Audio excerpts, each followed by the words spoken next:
మహత్వము, శాస్త్రము, అలాగే స్త్రీ శక్తి యొక్క జాగరణ, దీని గురించి ఈరోజు మనము ఈ సత్సంగంలో విషయాన్ని తెలుసుకోవడానికి ప్రయత్నం చేద్దాం.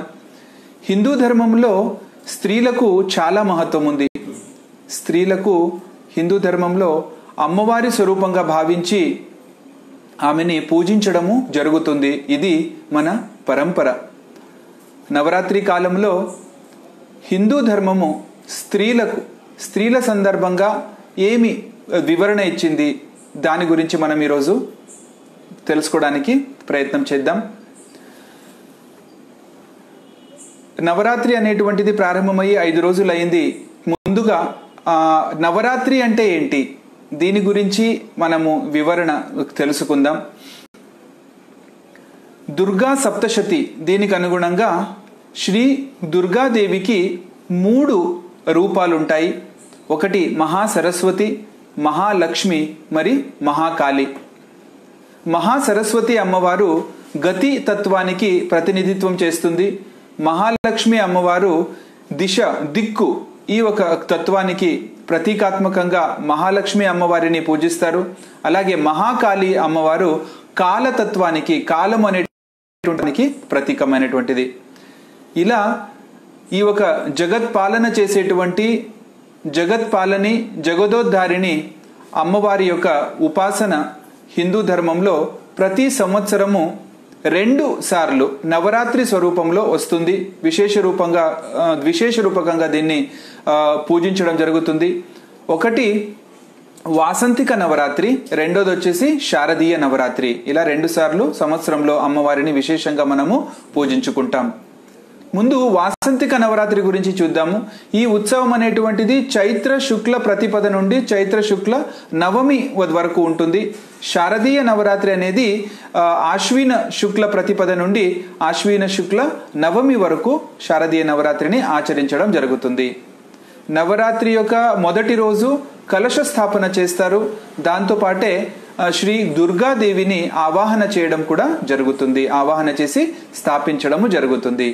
దీని తర్వాత అమ్మవారికి నిత్య పూజన చేయడానికి పురోహితులను ఆహ్వానించేటువంటి ఆవశ్యకత ఉండదు. దేవుని గదిలో ఏదైతే మనము నిత్య పూజన కోసము దేవుని పటాలను పెట్టి ఉంటామో అక్కడే అమ్మవారి యొక్క పటము కూడా మనము పెట్టి పూజని చేయవచ్చు.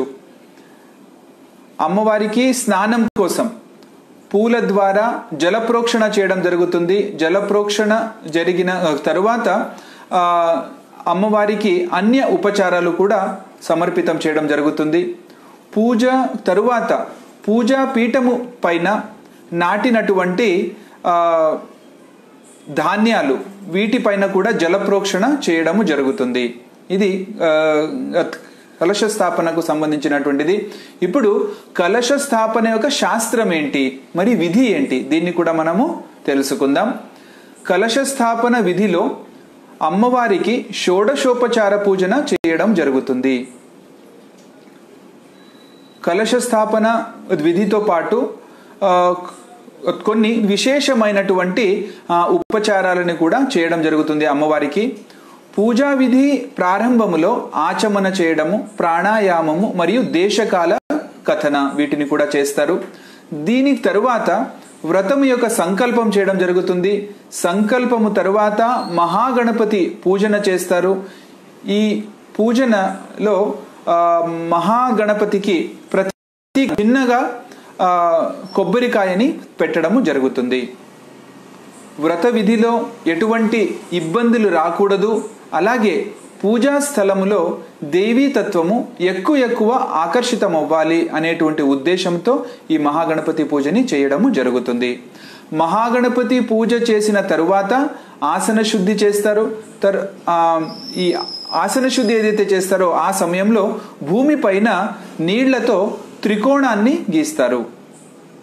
ఆసన శుద్ధి తరువాత శరీర శుద్ధి చేస్తారు. దానికోసము షడన్యాసము చేయడము జరుగుతుంది. దాని తరువాత పూజా సామగ్రులు ఏవైతే ఉంటాయో వాటిని కూడా శుద్ధి చేయడం జరుగుతుంది. ఇది కలశ స్థాపనకు సంబంధించినటువంటి విధి.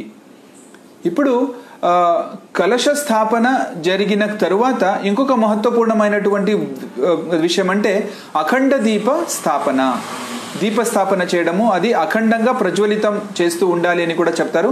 దీనికి సంబంధించినటువంటి శాస్త్రము మరి విధి ఏంటి, దాన్ని కూడా మనం ఇప్పుడు తెలుసుకుందాం. కలశ స్థాపన చేసిన తరువాత నవరాత్రి యొక్క వ్రతములో అత్యంత మహత్వపూర్ణమైనటువంటి ఇంకొక భాగం అంటే అఖండ దీప స్థాపన చేయడము. ఏ స్థానంలో అయితే దీపం యొక్క స్థాపన చేయడం జరుగుతుందో ఆ భూమి పైన వాస్తు పురుషుణ్ణి ముందు ఆవాహన చేయడం జరుగుతుంది. ఏ స్థానంలో అయితే దీపాన్ని స్థాపించడం జరుగుతుందో ఆ భూమి పైన నీళ్లతో జలముతో త్రికోణ ఆకారాన్ని అక్కడ చిత్రించడం జరుగుతుంది. ఆ త్రికోణ ఆకారము పైన చందనము, పువ్వులు, అలాగే అక్షతలను సమర్పించడం జరుగుతుంది. దీపం కోసము ఆధార యంత్రాన్ని కూడా తయారు చేస్తారు. తరువాత దానిపైన దీపాన్ని స్థాపించడం జరుగుతుంది. దీపాన్ని స్థాపించిన తరువాత దీపాన్ని ప్రజ్వలితం చేస్తారు. ప్రజ్వలితమైనటువంటి దీపానికి పంచోపచార పూజన చేయడం జరుగుతుంది. నవరాత్రి వ్రతము నిర్విఘ్నంగా పూర్తి అవ్వాలి అనేటువంటి ఉద్దేశంతో ఆ పంచోపచార చేసినటువంటి దీపానికి ప్రార్థన చేసుకోవడం జరుగుతుంది. ఆ ఒక కుటుంబం యొక్క పరంపరకు అనుగుణంగా ఆ దీపము నెయ్యి దీపమా లేదా నూనె దీపమా అనేటువంటిది నిర్ధారితమవుతుంది. ఆ ఒక వంశ పారంపర్యగతంగా ఎలాంటి ఒక ఆచారం ఉందో అలా చేయడం జరుగుతుంది. ఒక్కొక్క కుటుంబంలో 2 దీపాలను కూడా పెట్టడం జరుగుతుంది. నెయ్యితో ఒక దీపము వెలిగిస్తారు, నూనెతో ఒక దీపం వెలిగిస్తారు. ఇలా 2 దీపాన్ని కూడా అఖండంగా ఈ 9 రోజులు వెలిగించేటువంటి ఆచారము కూడా ఉంది. దీని తరువాత అఖండ దీప ప్రజ్వలన తరువాత దేవత స్థాపన విధి కూడా చేయడం జరుగుతుంది. కలశానికి ప్రార్థన చేసిన తరువాత పూర్ణ పాత్రలో అన్ని దేవతలను ఆవాహన చేసి పూజించడం అనేటువంటి జరుగుతుంది. దాని తరువాత ఆవాహనలో ఎటువంటి లోపాలైనా ఉండిపోయి ఉంటే దానికోసము క్షమాపణ కోరడం కూడా జరుగుతుంది. దేవత ఆవాహనం ఏదైతే చేస్తామో అందులో ఏదైనా లోపాలు ఉన్నట్లయితే దానికోసము క్షమించమని క్షమాపణ కోరడం కూడా జరుగుతుంది. క్షమాయాచన చేయడం వల్ల ఎవరైతే పూజ చేస్తారో ఆ పూజకునిలో ఉన్నటువంటి అహంకారము తగ్గుతుంది. అలాగే కూడా అత్యధికంగా అతను పొందడానికి సాధ్యమవుతుంది. ఇప్పుడు దుర్గా అమ్మవారి యొక్క ఆవాహన విధి ఎలా చేస్తారో దాన్ని చూద్దాం. కలశము పైన పెట్టినటువంటి పూర్ణ పాత్ర ఏదైతే ఉందో దానికి పసుపు పచ్చ రంగు ఉన్నటువంటి వస్త్రాన్ని కప్పడం జరుగుతుంది. దానిపైన కుంకుమంతో నవారణవ యంత్ర అని ఆకృతిని అక్కడ గీయడం జరుగుతుంది. మూర్తి, యంత్రము మరి మంత్రము ఇవి అమ్మవారి యొక్క 3 స్వరూపాలుగా భావించడం జరుగుతుంది. మూర్తి కన్నా యంత్రము సూక్ష్మమైనటువంటిది, యంత్రానికన్నా మంత్రము సూక్ష్మమైనటువంటిది అని మన శాస్త్రాలు చెప్తాయి. నవరాత్రిలో చేసేటువంటి ఈ ఒక దేవీ పూజనలో ఒక ప్రత్యేకత ఏంటి అంటే ఇక్కడ మూర్తి, యంత్రము మరి మంత్రము మూడింటిని కూడా ఉపయోగించడం జరుగుతుంది. మూడింటికి కూడా పూజ చేయడం అనేటువంటిది జరుగుతుంది. ముందుగా పూర్ణ పాత్రలో ఏదైతే ఒక నవారణవ యంత్ర ఆకృతి అని చేశారో దాని పైన మూర్తిని స్థాపితం చేయడం జరుగుతుంది. మూర్తి యొక్క ఎడము వైపుకి శ్రీ మహాకాళి అమ్మవారు, అలాగే మూర్తి యొక్క కుడి వైపుకి మహా సరస్వతి అమ్మవారి యొక్క ప్రతీకంగా ఒక్కొక్క వక్కని అక్కడ పెట్టడం జరుగుతుంది. మూర్తి యొక్క నలువైపులా అమ్మవారి యొక్క 9 రూపాలకు చిన్నగా 9 వక్కలను పెట్టడం జరుగుతుంది. ఇప్పుడు అమ్మవారి యొక్క మూర్తిలో మహాకాళికని ఆవాహన చేసి మంత్రోచ్చారణతో పాటు అక్షతలను సమర్పించడం జరుగుతుంది. మూర్తి యొక్క ఎడము మరియు కుడివైపు పెట్టినటువంటి వక్కలు ఏవైతే ఉంటాయో వాటి మీద అక్షతలను సమర్పణ చేసి మహాకాళి మరియు మహా సరస్వతి అమ్మవారిని అక్కడ ఆ 2 వక్కల మీద ఆవాహన చేయడం జరుగుతుంది. దాని తరువాత 9 వక్కలు ఏదైతే ఆ మూర్తి చుట్టూరా పెట్టడం జరిగిందో అక్కడ అమ్మవారి యొక్క నవదుర్గా అమ్మవారి యొక్క 9 రూపాలు ఏవైతే ఉంటాయో ఆ అందరూ అమ్మవారులని అక్కడ ఆ ఒక 9 వక్కలలో ఆవాహన చేయడం అనేటువంటిది జరుగుతుంది. తరువాత ఆవాహన చేసిన తర్వాత అమ్మవారికి భక్తిపూర్వకంగా నమస్కరిస్తూ ఆ దేవికి షోడశోపచార పూజన చేయడం అనేటువంటిది జరుగుతుంది. దీని తరువాత అమ్మవారికి అంగపూజ కూడా చేస్తారు. అంగపూజ మరి ఆవరణ పూజ, ఇలా ఈ అంగపూజ మరి ఆవరణ పూజ ప్రతిరోజు చేయడం జరుగుతుంది. అమ్మవారికి మహా నైవేద్యాన్ని చూపించి తరువాత చివరిలో ప్రార్థన చేసుకోవడం జరుగుతుంది. ప్రతిరోజు అమ్మవారికి ఆవరణ పూజ కూడా చేస్తారు. ఇక్కడ మనము అంగపూజ మరి ఆవరణ పూజ ఈ 2 విషయాలను చెప్పాం కదా, దీని గురించి కూడా మనము విస్తృతంగా తెలుసుకోవడానికి ప్రయత్నం చేద్దాం. అంగపూజ అంటే ఏంటి, ఆవరణ పూజ అంటే ఏంటి? అమ్మవారి యొక్క శరీరం యొక్క ప్రతి ఒక్క భాగము అంగం ఏదైతే ఉందో ఇది శక్తికి స్తోత్రము. అందువల్ల శ్రీ దుర్గా అమ్మవారి యొక్క ప్రతి ఒక్క భాగము అంగము పైన అక్షతలను సమర్పించి అంగపూజ చేయడం అనేటువంటిది జరుగుతుంది. అమ్మవారి యొక్క పూజ చరణము నుండి ప్రారంభమవుతుంది. మోకాళ్ళు, అమ్మవారి యొక్క మోకాళ్ళు ఏదైతే ఉందో ఇది దేవి మంగళ అమ్మవారికి ప్రతీకంగా భావిస్తారు. నడుము భాగం వచ్చేసి అమ్మవారి యొక్క భద్రకాళి రూపమని నమ్మడం జరుగుతుంది. అలాగే ఎడ భుజం ఏదైతే ఉందో బాహు ఇది మహాగౌరి అని భావించి పూజించడం జరుగుతుంది. అలాగే కుడి బాహు ఏదైతే ఉందో, కుడి భుజం ఏదైతే ఉందో అది శ్రీ వైష్ణవి దేవి అనే భావంతో దాన్ని పూజ చేయడం జరుగుతుంది.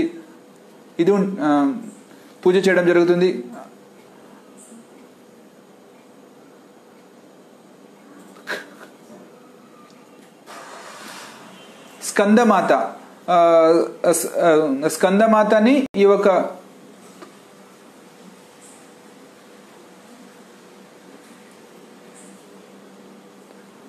స్కందమాతని కంఠానికి ఒక ప్రతీకంగా దీనిని పూజించడం జరుగుతుంది.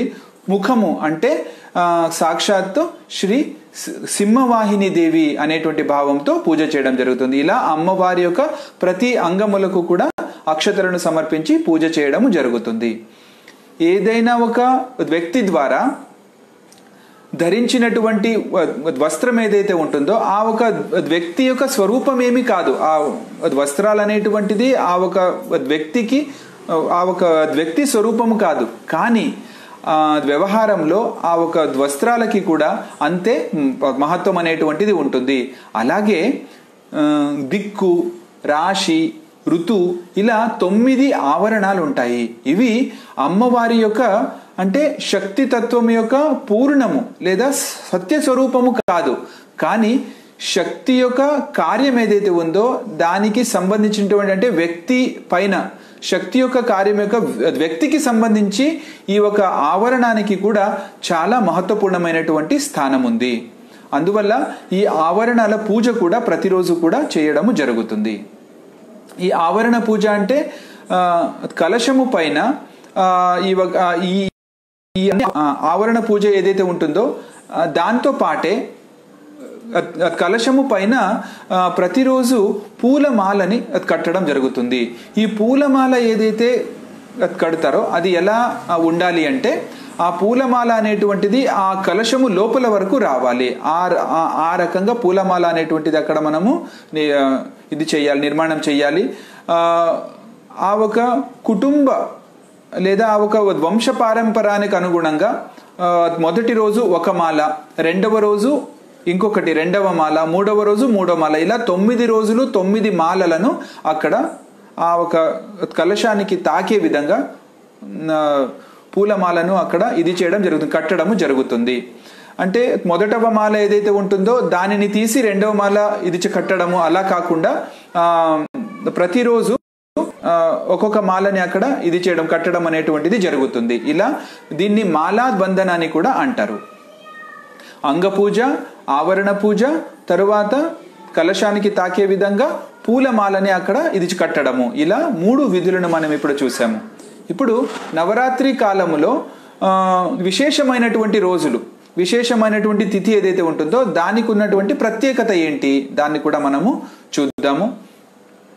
నవరాత్రి కాలములో అంటే ఈ ఒక 9 రోజులు అమ్మవారు మహా బలశాలి అయినటువంటి దైత్యులను సంహరించి దుర్గా అమ్మవారు మహాశక్తిగా నిర్మాణమయ్యారు.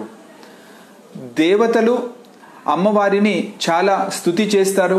ఆ సమయంలో దేవి అమ్మవారు అన్ని దేవతలకు మరియు మానవులకు అభయ ఆశీర్వాదం ఇస్తూ ఒక వచనం ఇస్తుంది. అందులో అమ్మవారు ఏం చెప్తారంటే, ఎప్పుడెప్పుడైతే దానవుల ద్వారా అంటే రాక్షసుల ద్వారా ఈ ఒక జగత్తుకి, ఈ ఒక ప్రపంచానికి ఇబ్బంది నిర్మాణం అవుతుందో అప్పుడప్పుడు నేను మళ్ళీ అవతారము తీసుకొని శత్రువులను నాశనం చేస్తాను అని చెప్పేసి అమ్మవారు ఆశీర్వాదం ఇస్తారు. మార్కండేయ పురాణము 19వ అధ్యాయము 51వ శ్లోకంలో కూడా చెప్పడం జరిగింది. ఈ ఒక జగత్తులో ఎప్పుడైతే తామసి మరియు అసురి మరియు దుష్ట శక్తుల ఒక ప్రాబల్యము ఎప్పుడైతే ఎక్కువ అవుతుందో, సాత్వికమైనటువంటి ఉదారమైనటువంటి మనస్తత్వము కలిగిన అలాగే ధర్మనిష్ట వ్యక్తులకు అంటే సాధకులకు ఎప్పుడైతే ఇబ్బంది ఏర్పడుతుందో అప్పుడు ధర్మ సంస్థాపన కోసము అమ్మవారు మళ్ళీ అవతారము తీసుకొని అలాంటి అసురులను నాశనం చేస్తారు అని చెప్పేసి మార్కండేయ పురాణంలో కూడా చెప్పడం జరిగింది. అసుషు రమంతే ఇతి అసురహ అని కూడా చెప్పడం జరుగుతుంది. దీని అర్థం ఏంటంటే, ఎవరైతే ఎల్లప్పుడూ విలాసవంతమైన ఉంటారో, కేవలము సుఖము మాయలో ఇరుక్కొని ఉంటారో అలాంటి వాళ్ళని అసురులు అని చెప్పడం జరుగుతుంది. ప్రస్తుతం ఉన్నటువంటి కలియుగంలో ప్రతి మనిషి యొక్క హృదయంలో ఇలాంటి అసురుల నివాసం ఉంది. ఈ ఒక మనిషిలో ఉన్నటువంటి ఒక అసురీ ప్రవృత్తి ఏదైతే ఉందో ఇది ఆ మనిషి యొక్క మూల ఆంతరికమైనటువంటి దైవీ వృత్తి పైన అది ప్రభుత్వము సాధించి ఉంది. అందువల్ల ఇలాంటి ఒక అసురీ మాయను గుర్తించి ఆ అసురీ బంధనం నుండి విముక్తి పొందాలి అంటే ఖచ్చితంగా శక్తి స్వరూపిణి అయినటువంటి అమ్మవారి పూజ చేయడము, అమ్మవారి ఉపాసన చేయడము చాలా మహత్వపూర్ణమైనటువంటిది. అందువలనే నవరాత్రిలో 9 రోజులు అమ్మవారి యొక్క ఉపాసన భక్తి శ్రద్ధలతో చెయ్యాలి అని చెప్పేసి శాస్త్రాలు మనకు చెప్తున్నాయి. మన ఋషిమునులు వివిధ శ్లోకాలు, మంత్రాలు వీటన్నిటి మాధ్యమంగా అమ్మవారిని స్తుతించి అమ్మవారి యొక్క కృపని సంపాదన చేశారు. శ్రీ దుర్గా సప్తశతిలో ఒక శ్లోకంలో ఇలా చెప్తారు. ఆ శ్లోకం యొక్క అర్థం ఏంటంటే, ఇది శ్రీ దుర్గా సప్తశతి అధ్యాయము 11 12వ శ్లోకము. ఈ శ్లోకం యొక్క అర్థం ఏంటంటే, శరణు కోరి వచ్చినటువంటి దీన మరియు ఆర్త వ్యక్తులకు రక్షించే సందర్భంలో అమ్మవారు ఎల్లప్పుడూ కూడా సిద్ధంగా ఉంటారు. అలాగే అందరి యొక్క పీడ, అందరి యొక్క ఇబ్బంది ఏదైతే ఉందో, సంకటాలు ఏవైతే ఉన్నాయో వాటన్నిటిని కూడా దూరము చేసేటువంటి దేవి నారాయణి అమ్మవారికి నా నమస్కారము అని చెప్పేసి చెప్పడం జరిగింది. అమ్మవారిని శరణు కోరి మనము వెళితే ఖచ్చితంగా అమ్మవారి యొక్క కృపకి మనము పాత్రులవుతాము. దీని ద్వారా మనకు అంతేకాకుండా భవిష్యంలో సమాజం యొక్క అసురీ వృత్తి అనేటువంటిది మార్పు చెంది సమాజం అనేటువంటిది సాత్వికంగా అంటే సాత్వికమైనటువంటి సమాజము నిర్మాణం అవ్వడానికి సాధ్యమవుతుంది. ఇంత మహత్వం ఉంది ఈ నవరాత్రి సమయంలో మనం చేసేటువంటి పూజకి. అందువలనే దేవీ తత్వము అత్యధికంగా కార్యాన్వితంగా ఉన్నటువంటి ఈ ఒక నవరాత్రి కాలములో విశేష ఈ ఒక నవరాత్రి పూజలను, ఈ ఒక వ్రతాన్ని ఆచరణ చెయ్యాలి అని చెప్పేసి శాస్త్రాలు మనకు చెప్తున్నాయి. నవరాత్రి యొక్క 9 రోజులలో కలశ స్థాపన చేసిన తరువాత మనకు పంచమి, షష్ఠి, అష్టమి మరి నవమి ఇలా ఈ ఒక విశేషమైనటువంటి రోజులు ఏవైతే ఉన్నాయో వీటికి చాలా మహత్వం ఉంది. దీని గురించి కూడా మనం ఇప్పుడు తెలుసుకోవడానికి ప్రయత్నం చేద్దాము.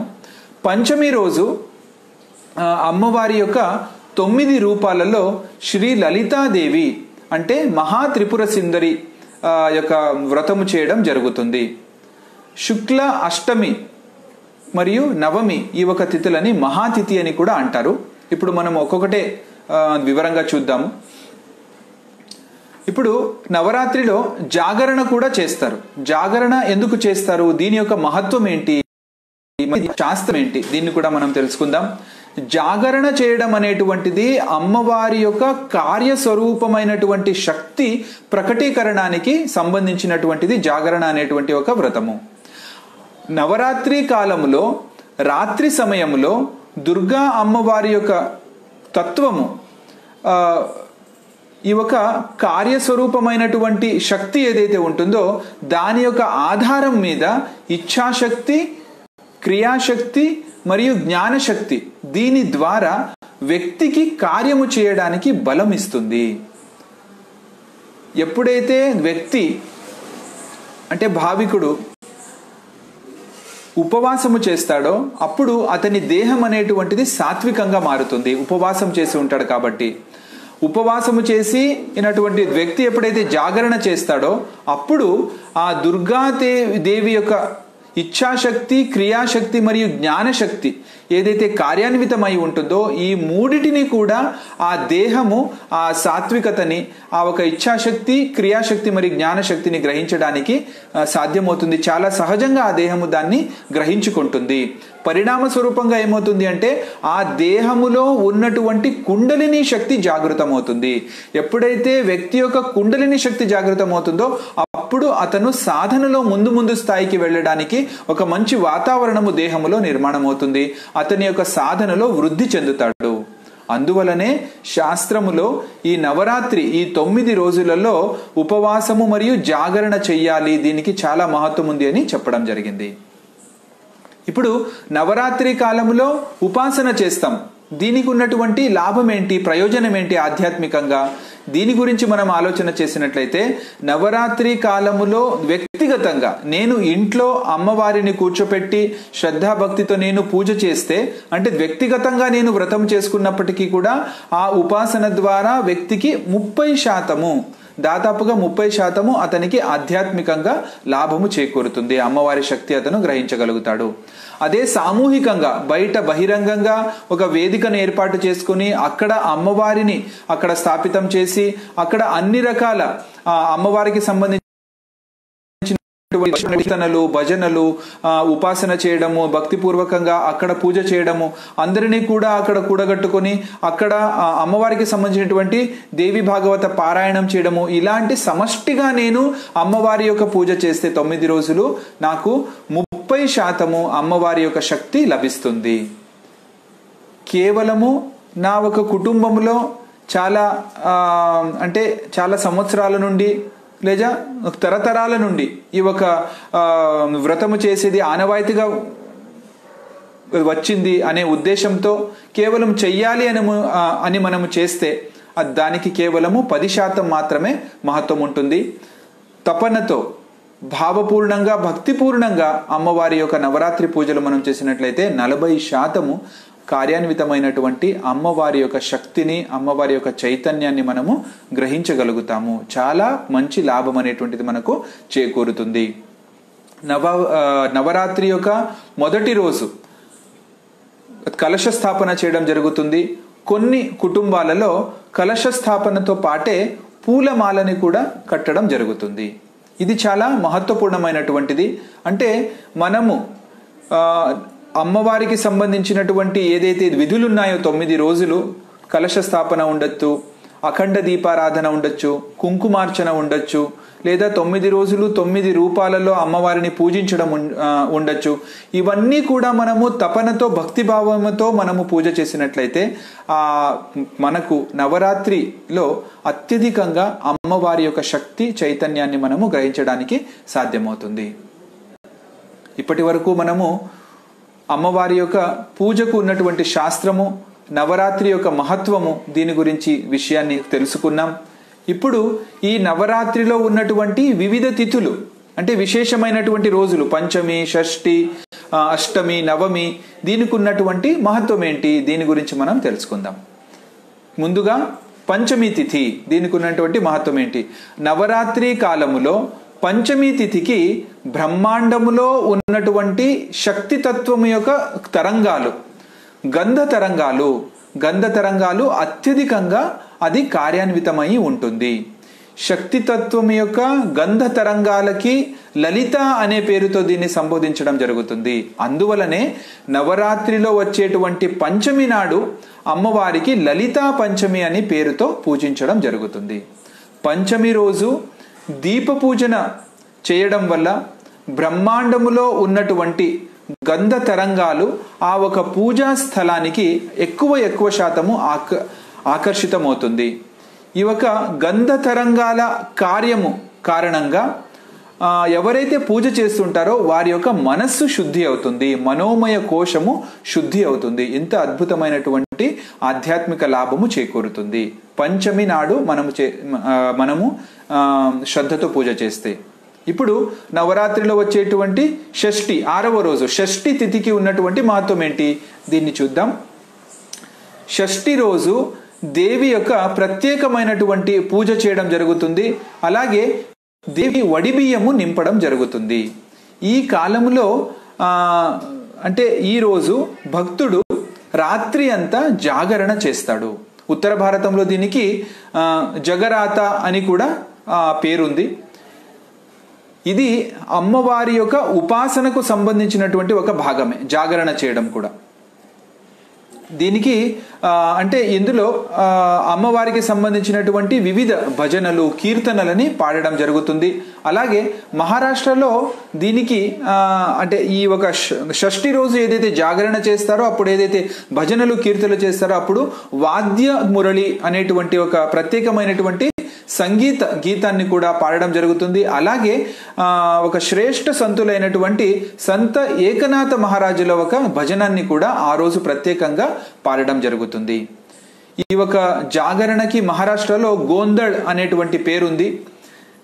దేవి యొక్క స్తుతిని చేసేటువంటి ప్రత్యేకమైనటువంటి భజనలు పాడేటువంటి ఒక బృందమే ఉంటుంది. అలాంటి భజన బృందాన్ని ఆ రోజు ఆవాహన చేసి వాళ్ళని ఆహ్వానించి వాళ్లతో అమ్మవారిని స్తుతించేటువంటి భజనలను ప్రత్యేకంగా పాడించడం జరుగుతుంది. భజన కీర్తన అయిన తరువాత అమ్మవారి యొక్క పూజన చేస్తారు. తరువాత ఈ ఒక తైలములో తడిచినటువంటి వస్త్రముని ఒక కర్రకి చుట్టి ఒక ప్రత్యేకమైనటువంటి దీపాన్ని తయారు చేయడం జరుగుతుంది. ఆ ఒక దీపానికి దీవటి అనేటువంటి పేరుంది. ఈ ఒక దీపాన్ని ముందు పూజ చేస్తారు. పూజ చేసిన తరువాత ఆ దీపాన్ని ప్రజ్వలితం చేయడం జరుగుతుంది. ప్రత్యేకమైనటువంటి వాద్యముతో ఆ రోజు సంగీతము, గీతము కూడా పాడడం జరుగుతుంది. షష్ఠి రోజు ఇలాంటి ఒక పూజని అంటే ప్రత్యేకంగా భజనలు, కీర్తనలు, అమ్మవారిని స్తుతించేటువంటి భజనలని పాడడము, జాగరణ చేయడం జరుగుతుంది. ఇప్పుడు పంచమి మరి షష్ఠి ఈ తిథికి ఉన్నటువంటి మహత్వాన్ని మరి శాస్త్రాన్ని మనం తెలుసుకున్నాం. ఇప్పుడు సప్తమి, అష్టమి మరి నవమి ఈ 3 విశేషమైనటువంటి తిథులు ఉన్నాయి. వీటికి ఉన్నటువంటి మహత్వాన్ని కూడా తెలుసుకుందాం. సప్తమి రోజు అమ్మవారి యొక్క అంటే అమ్మవారు దైత్య దానవ భూత ప్రేతలని సంహరించినటువంటి అమ్మవారి యొక్క కాళి అనేటువంటి అమ్మవారి యొక్క ప్రత్యేకమైనటువంటి స్వరూపాన్ని ఆ రోజు ఆ నామము ఆ రూపముతో ఉన్నటువంటి అమ్మవారిని పూజించడం జరుగుతుంది. కాలరాత్రి అనేటువంటి అమ్మవారి యొక్క రూపాన్ని పూజించడం జరుగుతుంది ప్రత్యేకంగా. వెస్ట్ బెంగాల్లో దుర్గా పూజ సమయంలో సప్తమి తిథి నాడు ఏదైనా ఒక నది లేదా ఒక సరస్సుకి వెళ్ళి అక్కడ 5 కళశాలల్లో నీళ్లని తీసుకొచ్చి శ్రీ గణేశ, శ్రీ మహాలక్ష్మి, కార్తికేయ స్వామి, సరస్వతి అమ్మవారు అలాగే దుర్గా అమ్మవారిని కలశ స్థాపన చేయడము జరుగుతుంది. ప్రత్యేకంగా ఇది అక్కడ వెస్ట్ బెంగాల్లో చేయడం జరుగుతుంది. ఇది చాలా మహత్వపూర్ణమైనటువంటి భాగము. అక్కడ ఈరోజు అరటి చెట్టుకి పసుపు పచ్చ రంగుని ఒక వస్త్రంని చుట్టడం జరుగుతుంది. చుట్టి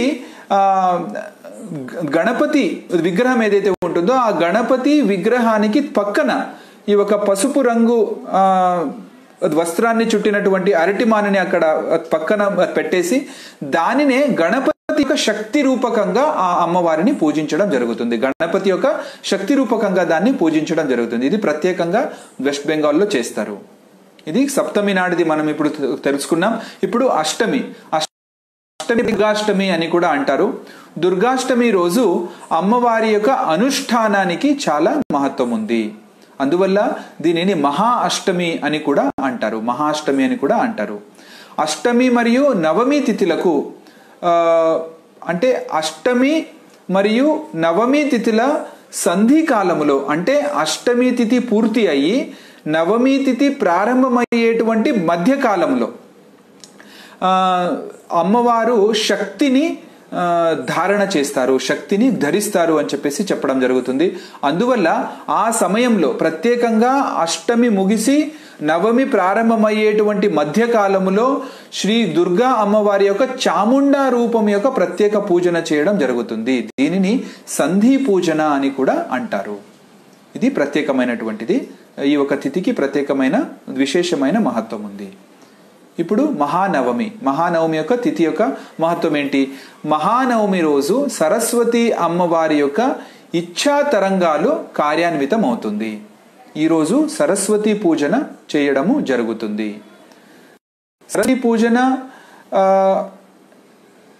చేస్తే ఏ ఒక వ్యక్తి సరస్వతి పూజన చేస్తాడో అతనికి అమ్మవారి యొక్క మూర్త స్వరూపం వైపు అతని యొక్క ఆకర్షణ అనేటువంటిది పెరుగుతుంది అని చెప్పేసి చెప్పడం జరుగుతుంది. సరస్వతి అమ్మవారు జ్ఞానము, కళ, అలాగే విద్యకు దేవత. అందువలన కూడా చేయడం జరుగుతుంది. కొన్ని చోట్లలో విజయదశమి రోజు సరస్వతి అమ్మవారి యొక్క పూజన చేసి శస్త్ర పూజన కూడా చేయడం అనేటువంటిది ఆచారం ఉంది. శస్త్ర పూజన చేసేటప్పుడు భగవంతునికి మరి గురువులకు ప్రార్థన చేస్తారు. హే భగవంత, హే గురుదేవా, నేను నీ చరణాలకు ప్రార్థన చేస్తున్నాను.